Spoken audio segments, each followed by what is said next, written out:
Bonjour Sylvie. Coucou Pascal. Ça va bien? Oui, et toi? Ça va. Ouais. Je suis venue parce que j'ai envie de te parler de deux albums qui m'ont beaucoup plu ces derniers temps. D'accord.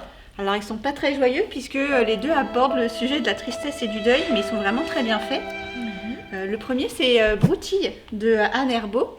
En fait, ça raconte l'histoire d'un petit enfant dont le chat est décédé et qui veut raconter sa peine, mais les adultes n'arrêtent pas de lui dire que son problème de chat, c'est tout petit par rapport aux vrais problèmes d'adultes et aux vrais problèmes du monde, jusqu'à ce qu'enfin, un chien, à la fin, accepte de l'écouter et de l'entendre parler de la perte de son animal de compagnie.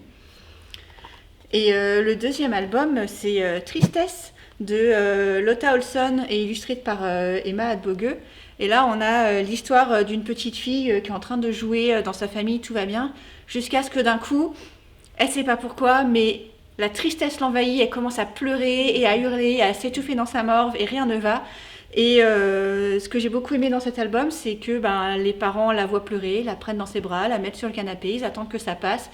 Et voilà, la petite fille a fini par dire, ça fait du bien des fois juste de pleurer et que tout le monde nous voit pleurer. Et ça se finit comme ça. Et ce que j'aime bien dans ces deux albums, c'est que ça dit à la fois aux enfants, vous avez le droit d'être triste, et vous avez le droit de ressentir des émotions et de les exprimer. Mais ça dit aussi aux adultes, écoutez les émotions de vos enfants, ils ont le droit de les ressentir et c'est à vous de les recevoir comme il se doit. Donc voilà, moi j'aime beaucoup les albums comme ça qui parlent à la fois aux enfants et aux adultes. Mais c'est un peu triste, j'avoue. Oui, ça donne envie de les lire, c'est vrai. Alors moi, ce que je te propose, parce que t'es un petit peu dans la tristesse, ce que je te propose, c'est d'aller faire un petit tour dehors, une petite balade. Oui, carrément, bonne idée. Ouais. Bon, mais alors par contre, on y va sous la pluie. Ah, d'accord. Si. Bah oui. Parce que ce matin, en fouillant dans les bacs, j'ai trouvé plein d'albums qui parlent de pluie. J'étais étonnée d'en trouver autant. D'accord. Oui, je voulais te montrer un petit peu ça. Ce sont des albums joyeux, en fait, qui donnent vraiment envie d'aller se balader sous la pluie. Et puis sous la pluie, qu'est-ce qu'on fait quand on se balade? On saute dans les flaques. C'est vrai. D'accord? On y va comme par exemple dans l'album La Flaque de May Angeli. Regarde, on a une petite fille qui croise son cochon. Ah oui, c'est Ensemble, original. on rit, on patauge tellement que la flaque sèche. Alors on se quitte, on se reverra à la prochaine pluie, c'est promis. Et sinon, il y a aussi Gwen la Bigoudaine.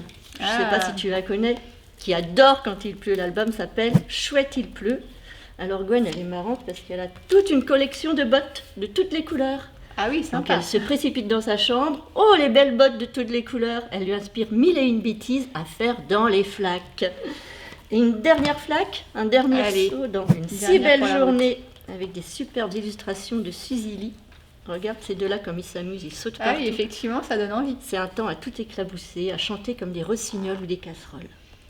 Puis ce que j'ai bien aimé aussi dans tous ces albums, c'est la notion de sensation qui ressort. C'est le goût de la pluie, le bruit de la pluie, comme dans Tant pis pour la pluie. Il y a les deux enfants qui écoutent la pluie.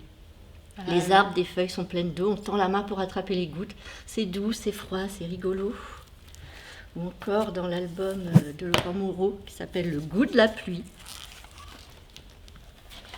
Je reçois la première goutte, une grosse goutte, une goutte toute chaude. Je sens l'odeur forte de la pluie qui tombe sur le bitume, sur l'herbe fraîchement coupée. Ah, c'est poétique. Et un dernier, Quand il pleut, Junko Nakamura, où là on a une double page, carrément une double page, il suffit juste que je la retrouve. Je goûte la pluie.